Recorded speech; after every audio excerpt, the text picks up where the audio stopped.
Hello दोस्तों, आप सभी का स्वागत है हमारे YouTube चैनल सरस्वती क्लासेस पर। आज हम लोग सरस्वती क्लासेस के इस वीडियो में तर्क शक्ति यानी रीजनिंग पढ़ेंगे और आज का हमारा चैप्टर रहेगा वर्गीकरण यानी क्लासिफिकेशन। तो क्लासिफिकेशन यानी वर्गीकरण शुरू करते हैं। तो क्लासिफिकेशन या वर्गीकरण को हम लोग तीन भाग में बांट लेते हैं। ये हमारे तीन भाग में होता है।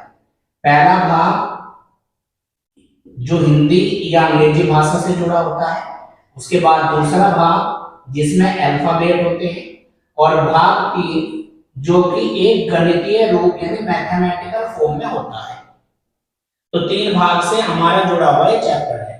तीनों भाग आज हम इसी वीडियो में कंप्लीट करेंगे। तो सबसे पहले चलते हैं भाग एक की तरफ। तो लिखेंगे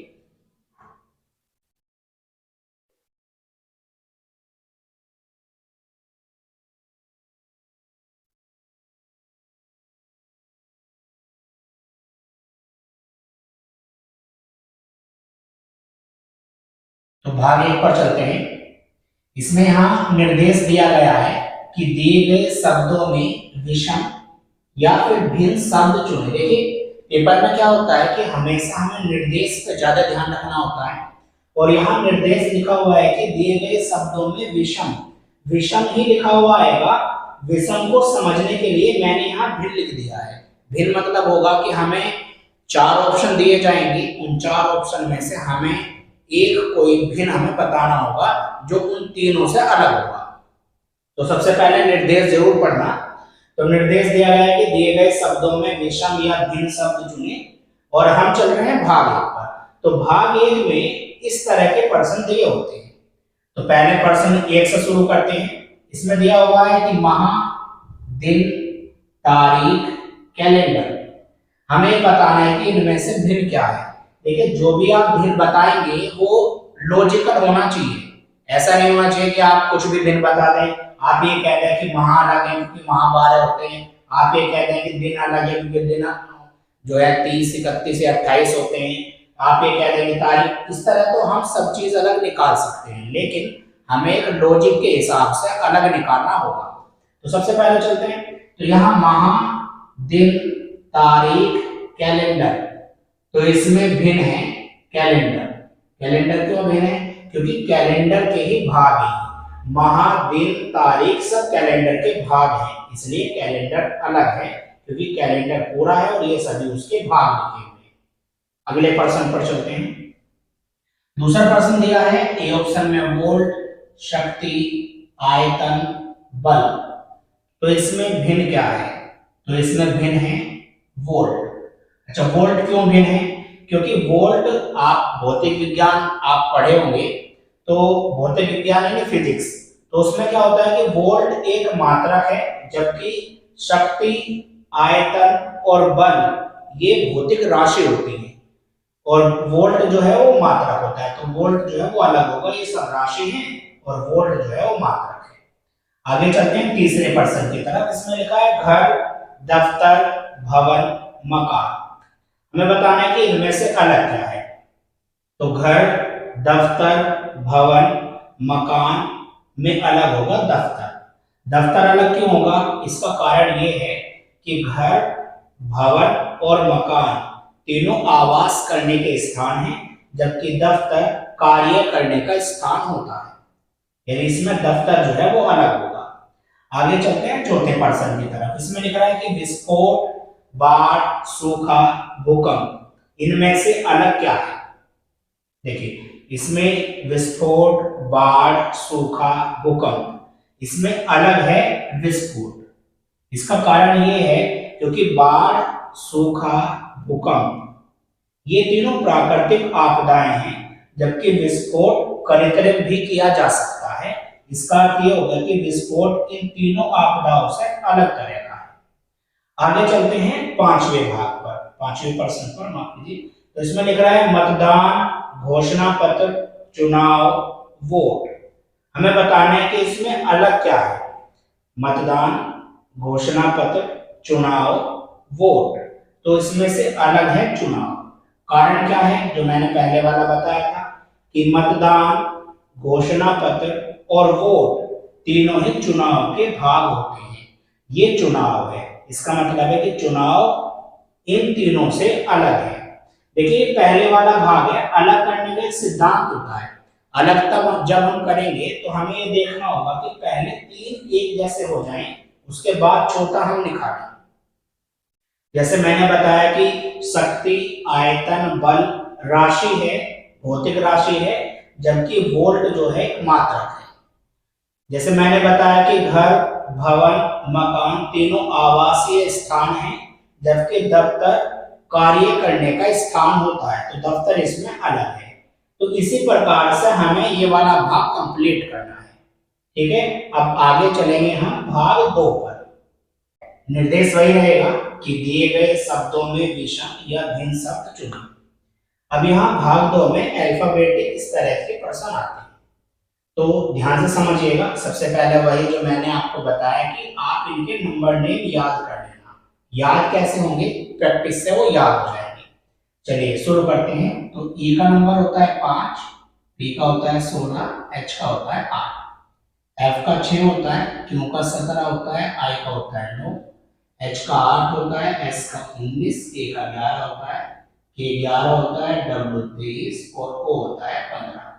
अब हम समझते हैं कि किस तरह इस प्रश्न को हमें हल करना है।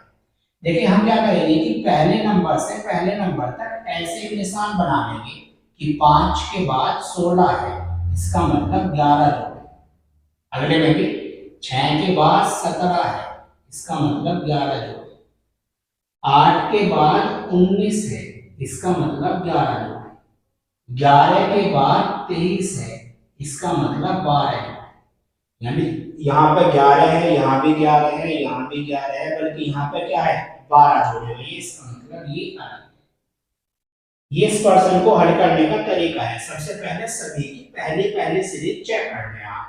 पहली सीरीज से ही आंसर निकल जाएगा तो ठीक है। जैसे इस प्रश्न में क्या हुआ कि हमने सबकी पहली सीरीज चेक कर ली, तो जैसे पहली सीरीज चेक की हमने तो हमारा आंसर निकल गया। जो पहले सीरीज से नहीं हो पाएंगे उसके लिए फिर हम आगे दूसरी सीरीज में जाएंगे। देखिए दूसरे प्रश्न को देखते हैं। तो E 5 होता है, D 4, H 8, G 7 होता है, L 12, K 11 होता है, O होता है 15, N 14 होता है, U 21, S 19, R 18 होता है, M होता है 13 और Q 17, P 16, T 20, S होता है 19। अब हम चलते हैं। तो यहाँ 5 के बाद 4 सीरीज लगाए, 5 के बाद 4 यानी 1 घट रहा है, 12 के बाद 11 है, 1 घट रहा है, 21 के बाद 19 है, 2 घट रहे हैं और यहाँ 17 के बाद 16 है, इसका मतलब 1 घट रहा है। तो यहाँ 1 घट रहा है, यहाँ भी 1 घट रहा है, वहां भी 1 घट रहा है, इस वाले में 2 घट रहे हैं, इसका मतलब ये इसमें अलग है। ठीक है, ये समझ में आ गया आपको। देखिए जो पर्सन पहली सीरीज से हो जाएगा उसके लिए आगे सीरीज नहीं लगानी, क्योंकि परीक्षा में टाइम बचाना होता है। कॉम्पिटिटिव एग्जाम में टाइम इतना कम दिया जाता है कि आपको हर एक पर्सन में टाइम कम से कम लगाना है। उसी के लिए तरीका है कि आप सभी की पहली सीरीज चेक कर लें। अगर पहले से ही आंसर निकल जाएगा तो आगे जाने की आवश्यकता आपको नहीं पड़ेगी। अब चलते हैं प्रश्न नंबर 3 पर। देखिए प्रश्न लिखा है B 2 होता है, G 7, N 14 होता है, I 9, C 3, H 8 होता है, O होता है हमारा 15, G होता है 10, D 4, I 9, P 16 होता है, U होता है हमारा 21, E 5 होता है, J 10, Q 17 होता है, L होता है 12। चलिए शुरू करते हैं। तो यहाँ 2 के बाद 7 है, इसका मतलब 5 जोड़े गए। 3 के बाद 8 है, इसका मतलब 5 जोड़े गए और यहाँ 4 के बाद 9 है, 5 जोड़े गए हैं और यहाँ 5 के बाद 10 है, 5 जोड़े गए हैं। तो पहले वाली सीरीज तो सभी की बराबर आ रही है, सभी में 5 जोड़े गए हैं। तो इसका मतलब ये है कि हमें कोई दूसरी सीरीज लगानी होगी। देखिए दूसरी लगाते हैं 14 के बाद 9 वाली दूसरी सीरीज ही होती है। 14 के बाद 9 है, इसका मतलब 5 घटाए हैं। 15 के बाद 10 है, 5 घटाए हैं। 16 के बाद 21 है, 5 जोड़े गए हैं और 17 के बाद 12 है, 5 घटाए हैं। यानी दूसरे वाले सीरीज में सभी में 5 घट रहे हैं, इसमें भी घट रहे हैं, इसमें भी घट रहे हैं, इसमें भी घट रहे हैं, इस वाले में जुड़ रहे हैं, इसका मतलब ये इससे अलग है। क्लियर हो गया, समझ में आ रहा है। आगे चलते हैं चौथे पर्सन की तरफ। इस पर नंबर नेम डाल लेते हैं। एम 13 होता है जी, टी 20, ओ 10, सॉरी ओ 15 होता है, पी होता है 16, बी 2, डी 4, एम 13 होता है, एक्स होता है 24, डी 4, क्यू 7, आई 9 और यहाँ टी 20, यू 21, डी 4, एन होता है जी 13। नंबर नेम लिख लिए, आगे चलेंगे। यहाँ 13 के बाद 20 है, इसका मतलब 7 जोड़े गए हैं। यहाँ 2 के बाद 4 है, 2 जोड़े गए हैं। और यहाँ 4 के बाद 7 है, 3 जोड़े गए हैं। और यहाँ 20 के बाद 21 है, इसका मतलब 1 जोड़ा गया है।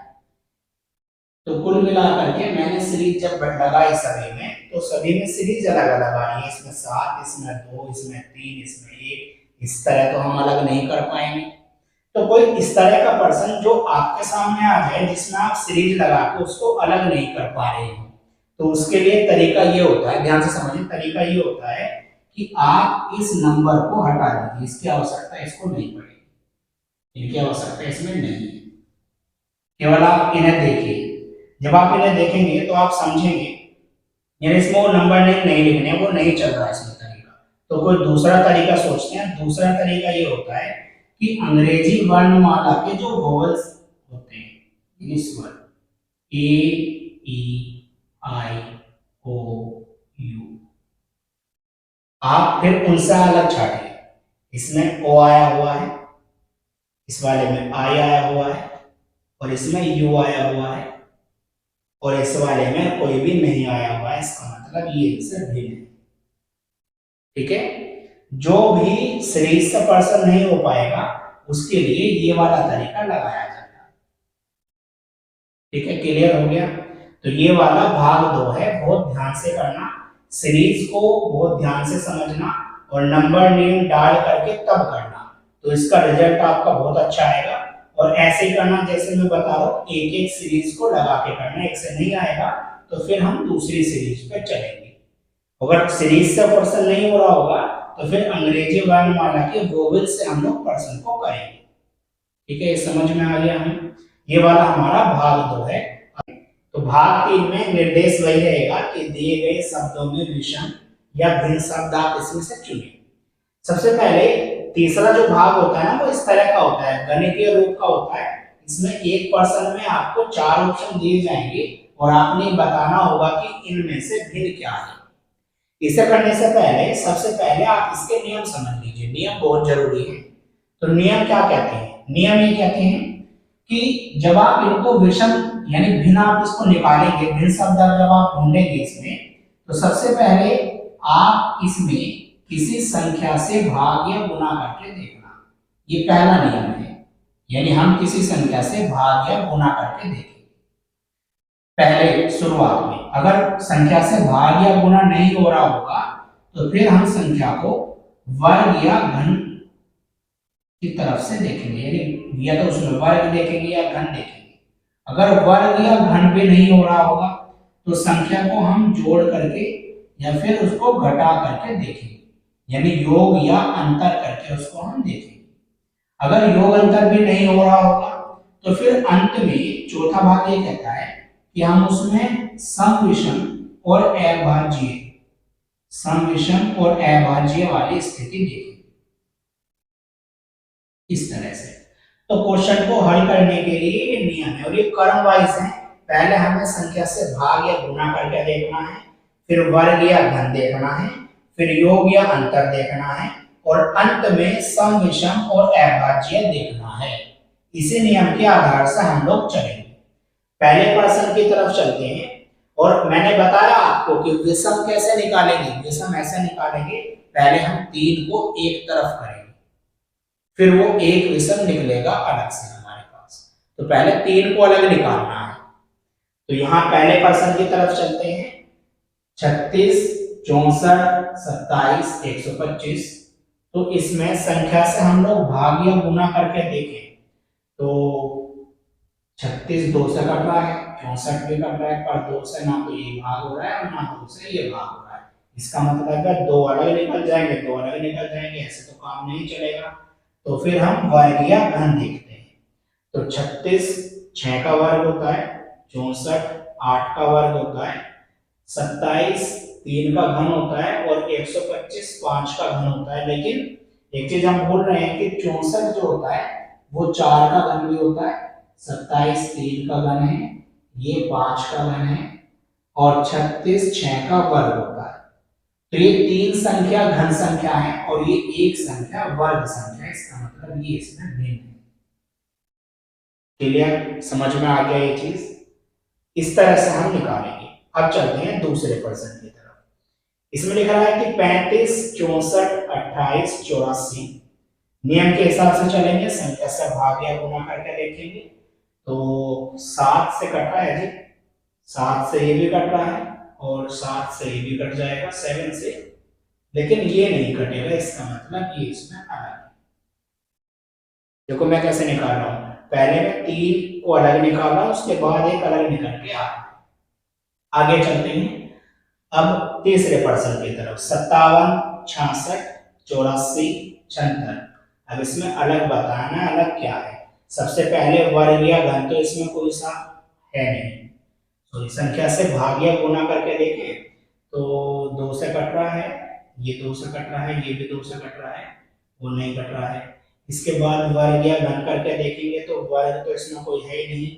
योग या अंतर करेंगे तो योग या अंतर करें तो 5 और 7 होते हैं 12, 6 और 6 होते हैं 12, 8 और 4 होते हैं 12, 7 और 6 होते हैं 13। इसका मतलब ये इसमें अलग है। ठीक है, आगे चलते हैं चौथे प्रश्न की तरफ। देखिए 35 37 23 19। तो ये तो सबसे आसान है इसमें, क्योंकि ये वर्ग नहीं है, ना ही किस संख्या से भाग हो रहा है, ये भाज्य संख्याओं पे आधारित है, अभाज्य भाज्य पे। कि 37 अभाज्य संख्या होती है, 23 भी अभाज्य होती है, 19 भी अभाज्य होती है, जबकि 35 भाज्य संख्या होती है। इसका मतलब ये इसमें भिन्न है।